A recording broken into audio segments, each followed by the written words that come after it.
know, it's unbelievable, right? I mean, it seems all over the city today, just astounding.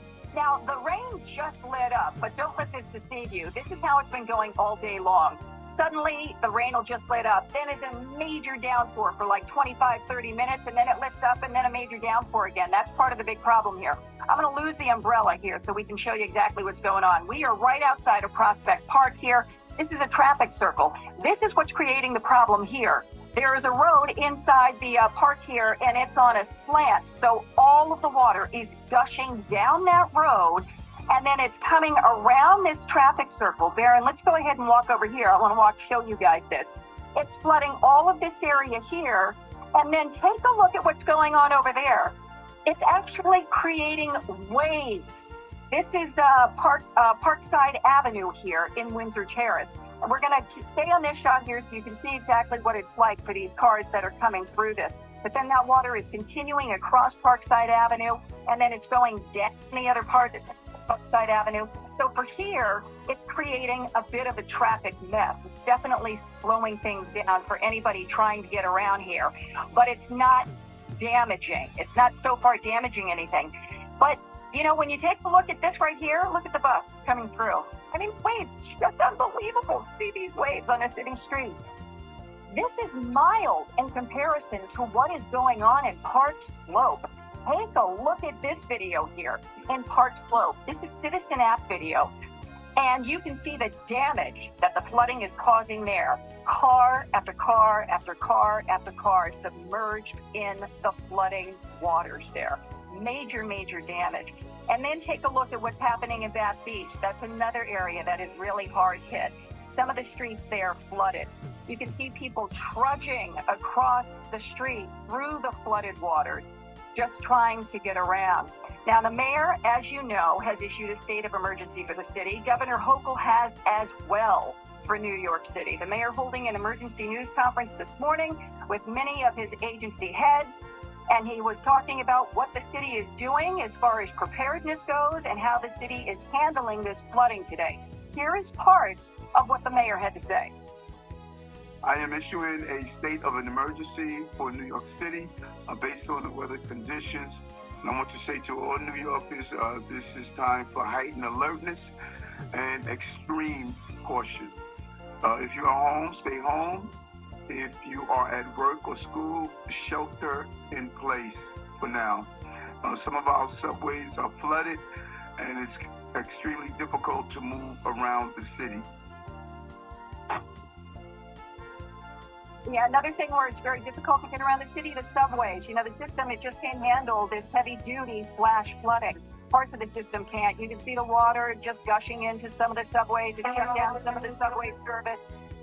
CEO and the president of the MTA, Jano Lieber, also talking about the situations with the subways today. Here's part of what he had to say.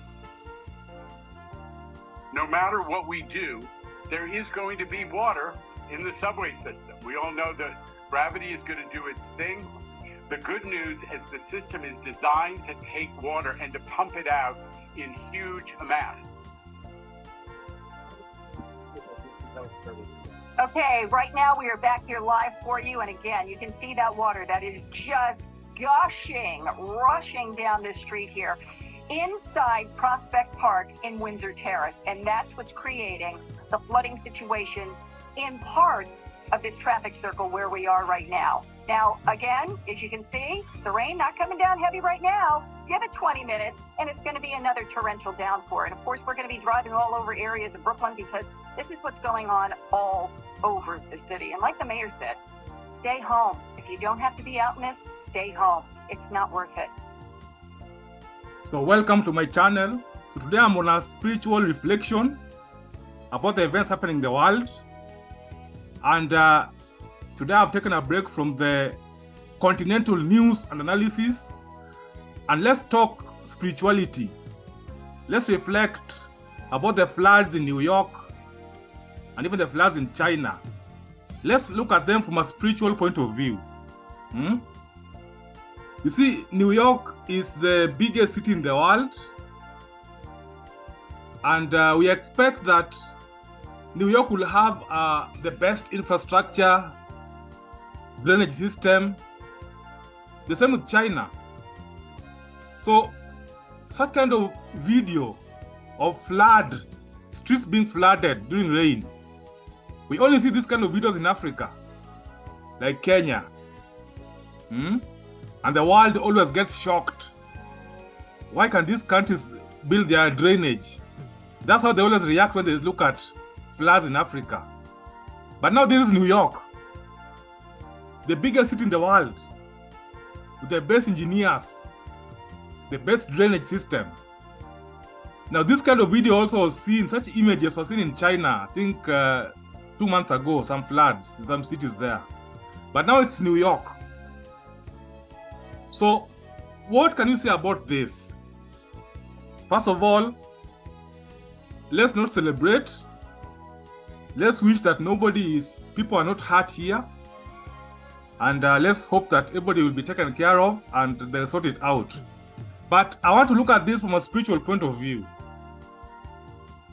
I know that we're having a discussion about engineering, preparedness, and what man can do to prepare for disasters. But this New York floods has given me a view from a spiritual point of view that as human beings, we can never prepare enough.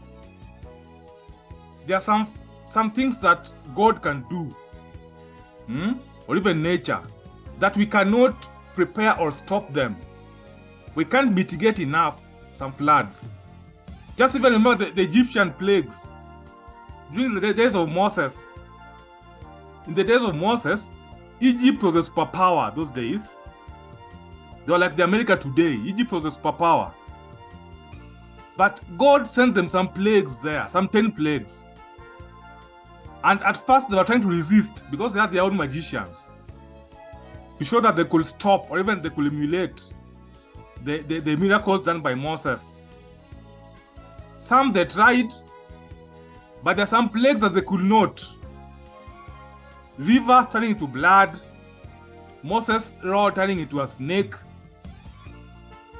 So there are some locusts coming, fleas, frogs, and even the ultimate one of the angel of death killing all the firstborns of the Egyptians.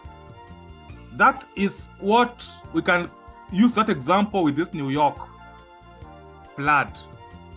You see, man, we tend to be very arrogant. Just like Pharaoh in the days of Egypt. We think that we can stop everything. That we can use our academia, our engineering, which is just magic, to stop or even to protect us. We should know that we cannot stop everything. Of course, I'm not saying that we should not prepare. We should prepare for flood. Like now, Kenya, we are expecting El Nino. The government should prepare. But some of these rich countries, they think that they don't need God. That they have all the machinery, they have all the superpower engineering mechanisms to protect themselves. Now look at this kind of floods. Look at these floods. The drainage is overpowered. This means that apart from preparing, as human beings, we should have faith in God. Because God is the overall. Let's recall Egypt. A time came when they had to tell the Israelites to leave very fast because the plagues overwhelmed them. So even today, people don't change. Human beings don't change. When human beings get wealth, they become arrogant. They think they don't need God because they have engineering and other money and machines. We can think that we don't need God. This flood is a reminder that we need God. We can prepare for the floods, for the El Nino like Kenya, but we need God also. Pray to God. Because it is God who can bring serious floods that we cannot stop. God can bring serious plagues that we can't stop. Now this flooding in New York, what if the rain poured like the days of Noah? Because the days of Noah, all the buildings, even the mountains were submerged by the water. So in other words, our machines, our technology, our engineering cannot stop nature. Cannot stop nature. However developed we think we are, our know-how is just like a drop in the bucket compared to the power of God. Because God can bring nature to turn our lives upside down in a blink of an eye. Look at these cars, SUVs. Most of them, the engines are destroyed because of these floods. You see, the life we are living today, let's always not forget, even if we are blessed, let's never forget that we live each day by the grace of the Almighty. The breath we take every moment is only by the grace of God. Let's not forget that. Let this flood be a reminder that our know-how is not enough. It's not even half of what we need. Because these floods assume that, because people are saying that there's a climate change, which I'm skeptical about that. But let's assume that much more floods will come. More than this in Africa, New York, China, everywhere. We cannot stop it. Our drainage cannot withstand it. It's not possible. We can't. So we can do the preparation. We can put in place the drainage system to the best of our ability, allocate resources to the best of our ability. But that is nothing. We have to put our faith in God also.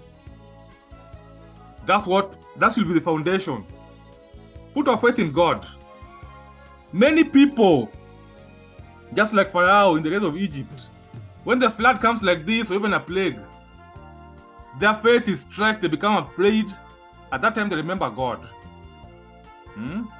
But now when these waters recede and their life resumes to normality, they forget about God. Just like Pharaoh, during the plagues, they could call Moses and plead with him, please take away the plagues. When the plagues are gone, we'll let you go. But when the plagues are removed, Pharaoh again hardened his heart. And he stopped the Israelites from leaving. So even now, just like in the days of the pandemic, people are very religious during the lockdowns. Even these floods can make people to become religious.